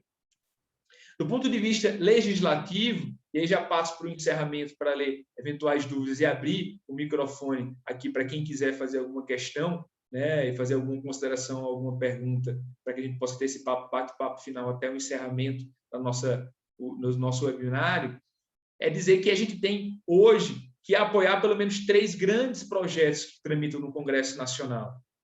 Obviamente que a gente, ano que vem, vai ter um processo político muito importante, que é a renovação das casas legislativas. E é importante que a gente tenha o pragmatismo político necessário para que façamos uma limpa nesse Congresso Nacional conservador, que impede o avanço das pautas dos direitos humanos LGBTI+, que é o avanço inexorável. Ela vai avançar, mais tempo ou menos tempo, como eu dizia no início da minha fala. Uma questão é só de acelerarmos e termos, além do ponto de vista da garantia dos direitos, o olhar político de como conseguir avançar. E, para isso, é tentar engajar da maneira mais prática e objetiva, com pragmatismo político, nas campanhas eleitorais do ano que vem, para que a gente possa fazer uma renovação do nosso Congresso. Por quê? A gente tem pelo menos 3 importantes projetos, como eu dizia, que tramitam no Congresso Nacional, que me parece que são a ponta da lança de importantes reformas legislativas que a gente precisa fazer no nosso país. E que, infelizmente, estão deitadas em berço esplêndido do nosso Congresso Nacional em comissões. Nós tínhamos o projeto de lei do deputado Jean Willis, mas que acabou sendo arquivado, do direito à identidade de gênero, a Lei João Nery. Mas o projeto de lei do Jean Willis estava apensado a um projeto de lei da deputada Érica Cocai, do PT do Distrito Federal. Trata-se do projeto 4241 de 2012, um projeto que dispõe sobre o direito à identidade de gênero. É bom lembrar que hoje a gente tem a ADI 4275, com um provimento do CNJ, que garante o direito da população LGBTI, a população travesti e transexual, fazer a retificação do nome de gênero. A gente precisa de positivar, e para isso tem um projeto de lei que tramita no Congresso Nacional, que a gente precisa fazer o devido advocacy no Congresso Nacional, para que, do ponto de vista de assessoria jurídica e de construção do direito, tenhamos esse resultado. Temos também o projeto da deputada Maria do Rosário, o projeto de lei 7582 de 2014, que define os crimes de ódio e intolerância e cria mecanismo para coibi-los, nos termos do inciso 3º, artigo 1º do caput do artigo 5º da Constituição Federal. É o projeto de lei que criminaliza a LGBTI-fobia, além da mora já declarada pelo STF. A mora do Congresso, a demora do Congresso em legislar, o STF criminalizou, e é preciso termos essa legislação. E destaco um outro importante projeto, que é o PL do Senado 134 de 2018, que foi apresentado, como disse a Margarete Hernandes, projeto 134, que tramita no Senado Federal, 134/2018, foi apresentado pelas comissões da diversidade sexual e de gênero da OAB Brasil, encabeçada pela doutora Maria Berenice Dias, e que esse projeto hoje está esperando votação em comissão do Senado Federal, e ele precisa avançar. É o projeto do Estatuto da Diversidade Sexual e de Gênero, no qual cria um estatuto específico de garantia de direitos da nossa população e altera legislações infraconstitucionais para que se adequem aos termos da população LGBTI+. É o PL do Senado 134/2018. É um PL que precisa andar. É um PL que precisa ser, de fato, instituído no nosso país, que a gente precisa trabalhar para a sua execução. A gente precisa que, na eleição do ano que vem, a gente busque candidatos e busque os eleitos para que apoiem no Senado Federal, né, e na Câmara dos Deputados esses PLs, esses projetos de lei, para a sua execução, e que, de fato, fique mais fácil para nós da área jurídica, para nós, sujeitos e sujeitos LGBTI+, fazermos aí a defesa, porque está na lei.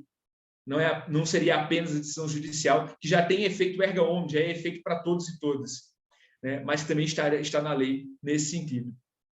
Eu queria, para encerrar, apenas sugerir algumas bibliografias para vocês, né? A gente tem um importante documento, que eu já vou colocar o link aqui no chat para vocês, que foi lançado pelo STF, desse documento chamado Cartilha da Diversidade.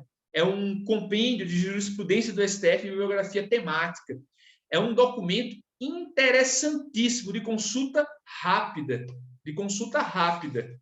Aqui o documento, no sumário, ele divide em união homoafetiva, transexual, o Código Militar, educação sexual, diversidade sexual e de gênero na educação, o direito de travestis, o enxaveamento prisional, trata de homofobia, transfobia, direito à informação, doação de sangue e diversos tópicos. Esse documento é muito interessante porque vem com recortes dos votos dos ministros, das decisões do STF. É de importante acesso a qualquer advogado e advogada para ter um documento público emitido pelo Supremo Tribunal Federal, ainda na gestão, um dos últimos atos do ministro Dias Toffoli, enquanto presidente da Corte, que ele lançou esse compêndio. Eu já coloco aqui para vocês no chat, justamente esse documento. Eu queria também trazer para vocês, justamente,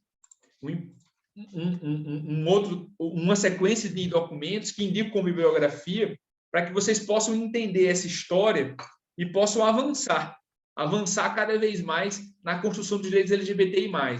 Não se constrói direitos sem entender de onde eles vieram, sem entender o espírito da lei de onde eles vieram. E é justamente entender o processo histórico que eu indico. Justamente a história do movimento LGBTI+, um compêndio de artigos, esse aqui não tem online, organizado pelo James Ian Green, o Renan Quinalha, o Márcio Caetano e a Marisa Fernandes. E digo também um outro documento histórico muito importante, que é Devassos do Paraíso, esse livro mais famoso, João Silvério Trevisan, e também o Quando Ousamos Existir, retratos fotobiográficos do movimento LGBTI de 78 a 2018, quando o movimento LGBTI no Brasil fez 40 anos. Destaco isso para que a gente possa, olhando para trás, conseguir ter certeza, otimistas que devemos ser, que não retrocederemos, que vamos só avançar. Esse é o grande desafio. Encerro minha fala nesse momento, abrindo de já. Quem quiser se inscrever, levanta a mãozinha, a gente organiza. E, se alguém for falando, eu vou lendo aqui as perguntas no chat. Perfeito, pessoal? Agradeço aqui o espaço de fala. Quem quiser falar, levanta a mãozinha. Eu, infelizmente, vou fazer uma leitura de cima para baixo aqui do chat, porque senão eu vou me perder todo. Então, de cara, eu já faço aqui a leitura da pergunta do Fernando Garcia. Você não quer fazer oralmente, Fernando? Você está aqui? Ou você quer que eu leia? Posso. Boa noite, Marcel. Boa noite para todo mundo. Todos e todas. A minha pergunta aqui é a seguinte. Você estava falando sobre o cumprimento da lei.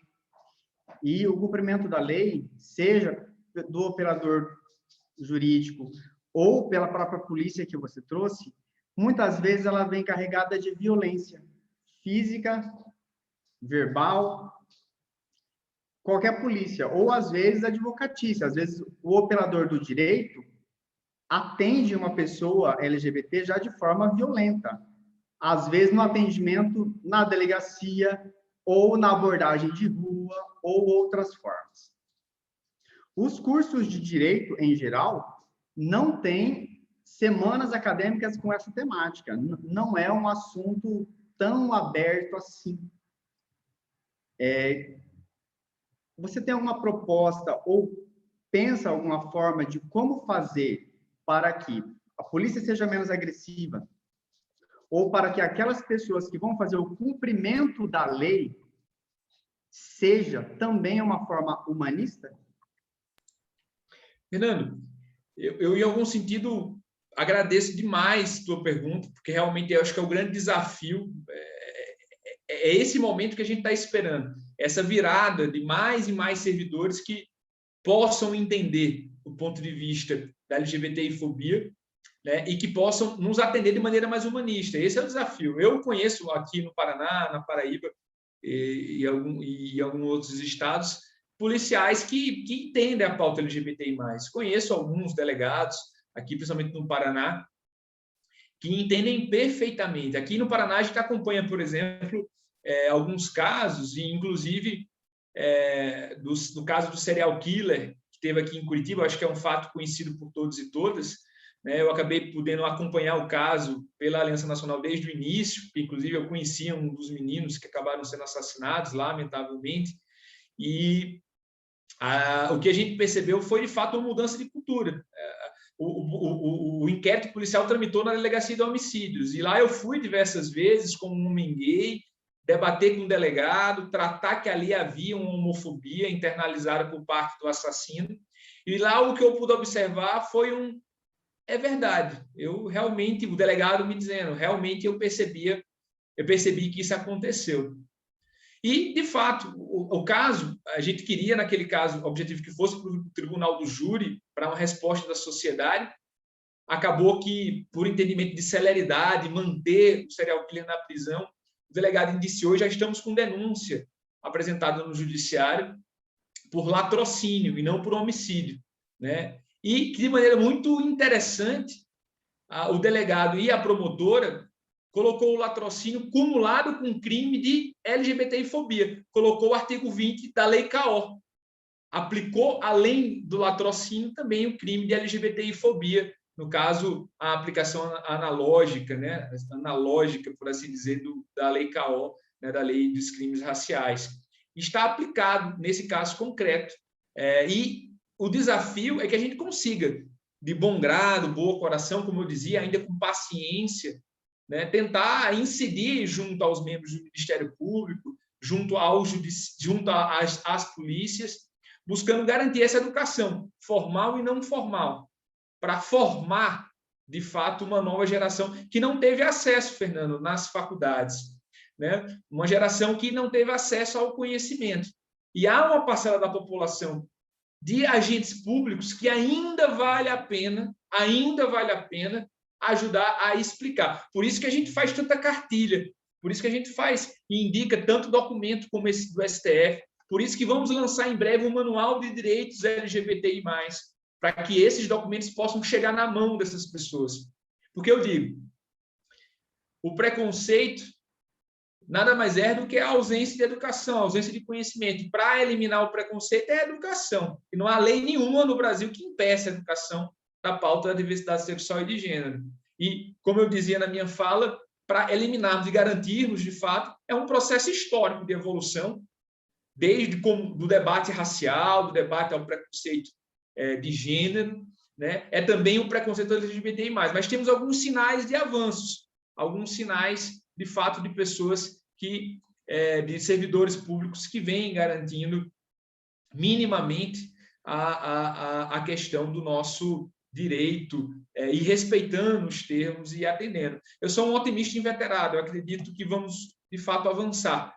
O que nós precisamos ter é, de fato, estratégia, unidade na luta, organização e avançar do ponto de vista jurídico, uma construção de menos ego, oba-oba, ou litigância jurídica direta, sempre processo. A gente tem outros mecanismos.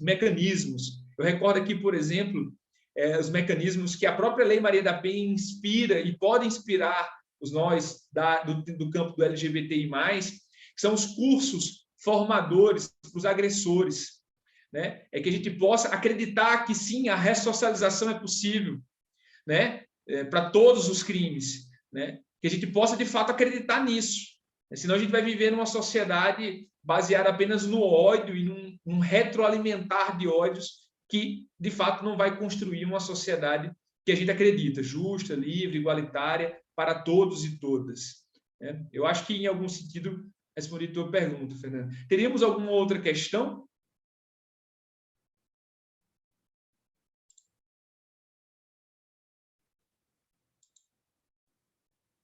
Elza, eu vou deixar aqui meu contato ao final, e aí posso te passar tudo também aqui no WhatsApp, perfeito? Eu deixo aqui meu WhatsApp e meu e-mail aqui no chat, e aí fica à disposição. Bom, sem mais nenhuma questão, eu queria só conclamar vocês para que a gente possa compreender que a LGBTI-fobia, e essa é uma compreensão muito pessoal minha, ela é filha de pai e pai do machismo e do patriarcado. É reconhecer que a LGBTI-fobia, ela nada mais é, que me parece, que é dar LGBTI-fobia que surge justamente todos os demais preconceitos do não acesso à saúde, do não acesso à educação, do não reconhecimento de famílias, é pela LGBTI-fobia, é pelo preconceito. E a gente reconhecer que a LGBTI-fobia ela é filha de pai e pai, é filho de pai e pai do patriarcado e do machismo. Digo isso porque o LGBTI+, nada mais é, nada menos é do que, como assim lésbica, você que não precisa de um homem para ser feliz? Como assim gay? Você não precisa de uma mulher para subalternizar. Como assim você bissexual que fica na dúvida se quer subalternizar uma mulher ou não? Como assim você pessoa trans que ousa hoje querer ser mulher? Como assim numa posição de privilégio macho que você era enquanto sexo biológico de nascimento? Como assim você, pessoa trans, homem, que, enquanto mulher, hoje ousa querer ser homem? É esse preconceito machista de compreensão específica da psique humana de um crime cometido cotidianamente por diversas pessoas que a gente precisa avançar. E essas estratégias, ainda definidas do ponto de vista da aliança, através do programa Cumpra-se, e do ponto de vista, como eu fiz esse chamado, para o futuro, para vocês, de educação formal, não formal, cotidiana, que eu encerro aqui essa live, webinário Direito para Todos e Todas, entendendo que não é só do processo que vive de fato o direito, é a execução na prática do cotidiano que nós precisamos, de fato, avançar. Eu agradeço aqui a participação de todos e todas, queria só fazer um recorte aqui das pessoas que estiveram aqui conosco e que puderam aqui destacar seu nome, que acabaram falando aqui conosco.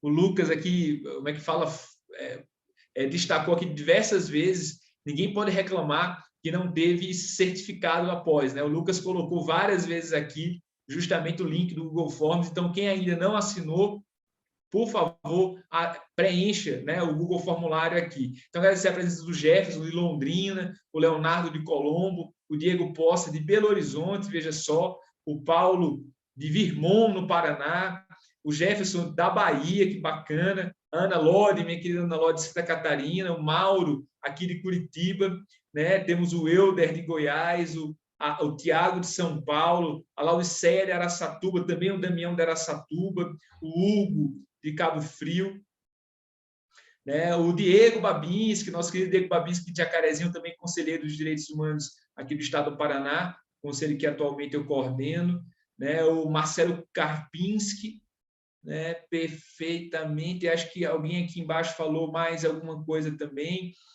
O Paulo Augusto trouxe aqui o seu currículo específico do trabalho, que atuou, o Leonardo, o Shelton também aqui conosco, né? E agradecendo a todos e todas, acho que fiz destaque a todos, né? Informo, quem precisar do material da Amanda, ela colocou aqui no chat, né?